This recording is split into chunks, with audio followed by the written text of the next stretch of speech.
We take a look at the official World Golf Rankings. Of course, Jon Rahm is the number one player in the world by virtue of that win last week at Muirfield Village at the Memorial. But not everyone in the current top 10 is in great form right now. And since the PGA Tour restarted, we're now getting set for a World Golf Championship and a PGA Championship in back-to-back weeks. So, Jaime, when you take a look at the top 10, as we are looking at right now, down to Patrick Cantlay, of course, Adam Scott, who has not played competitive golf. It appears he's going to be there for the PGA Championship. Give me somebody who you're just going, gosh, I just got questions. Who would that be?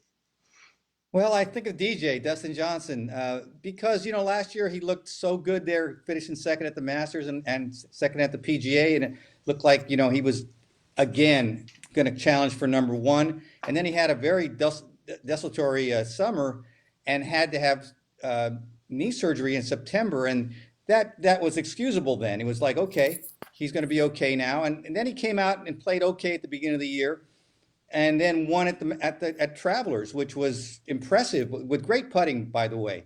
But I'm starting to wonder if it's a false indicator, because the 80-80 at Memorial was really like, wow, that was concerning. That had to be physical in some way. And you wonder if it's perhaps a re-injury of the knee. I know he had a stiff back this week and withdrew after the 78.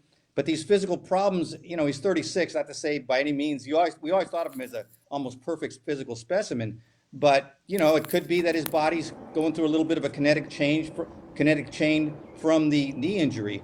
Who knows? DJ has never been that mysterious as far as being just a very consistent ball striker, and right now he's missing shots. So it's a little odd, John. I don't know what your read is on DJ.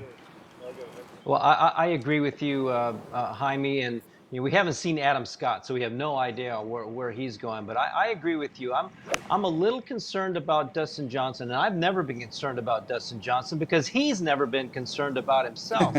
But these recent struggles really concern me. 80-80 at Muirfield, that's kind of an alarm. But the 78 at the TPC Twin Cities, it's just not a very tough golf course. And like you said, Jaime, he's mishitting shots.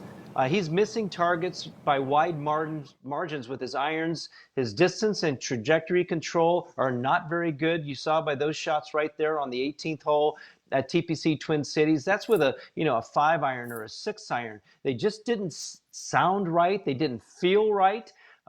He's missing those targets by a long ways. But Gary, he's going back to Southwind. He's got a great track record around there. The last shot he hit there, he holed from 180 yards.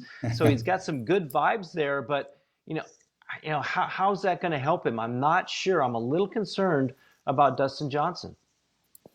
Yeah, John, I think the point you made about the opening round here and then withdrawing from the event, if you hit it squirrely at all at Muirfield Village, particularly under those extreme conditions, I'm not saying it should produce back-to-back 80s for a player of his ilk, but the opening round to be that haphazard and hit that many faulty shots, as Jaime used the term, the false indicator with the win. Look, to jump up and win and to extend your streak is wildly impressive. I think the questions are I think they're real. I think they're relevant. Matt, give me somebody else who you look at the form and you go, okay, the form doesn't make complete sense right now.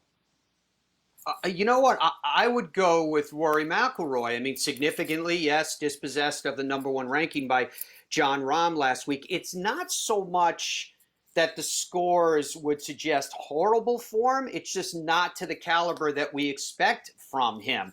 There you can see a tie for 32nd at Charles Schwab, tie for 41st, T11 at the Travelers. All right, a tie for 32nd at the Memorial. So where do you go from there? He has spoken, I will paraphrase, where he said, well, there was the lack of familiarity with the first couple of courses that we played, to frustrations that he had on the greens and with his wedges. At the Charles Schwab, he said that his irons were loose.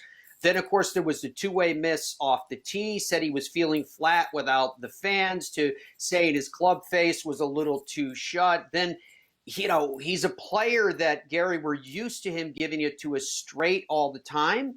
But he refused to speak to the media on Sunday after a 78 at the Memorial. All of it would suggest to me of kind of a post-lockdown loss of focus, to which one would have to say why. He seems to have all the physical capability that he ever had, if not more, in terms of strength and how lean he is right now. And I would tend to think that it has to be because from March, with the players through the 4 majors, through the FedEx Cup playoffs, to Ryder Cup in September in a normal year, which 2020 is not, that he just doesn't have those pinnacle events in each month to focus him and to keep the blade sharp. And so it's the reason why he's suffering from some frustration right now. Yeah, I think that's fair. I also think, guys, we see more of the best players. Best players contend more. And I think with respect to Rory, he's very bouncy. And people have talked about the absence of fans. And I do think that he is somebody who does get something out of the energy that comes from the fans. Now, that's also a byproduct of playing well.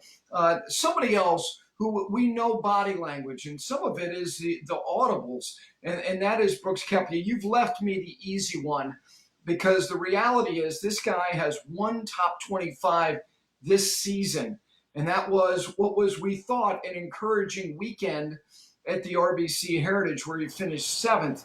But the fact is, Brooks Koepka is not right. And if the knee continues to be something that he is talking about, and even said, it's not the most comfortable thing to walk downhill. And he can manage it. And I know that he's got a stiff upper lip. But when he walks into a media center to begin the week, I think he sets the tone for himself. He talks confidently, which produces, I'm not saying that by talking in the manner in which he does when he's right, produces great shots. But the fact is, he hasn't been. And when he talks sheepishly to the degree to which I think he has, it's telling to me. His stats are downright putrid for somebody of his standard, for his strokes gained approach to be the way that they are. And we're looking at his results, a rash of missed cuts, 179th in greens hit and regulation, a bordering 190th in proximity to the hole.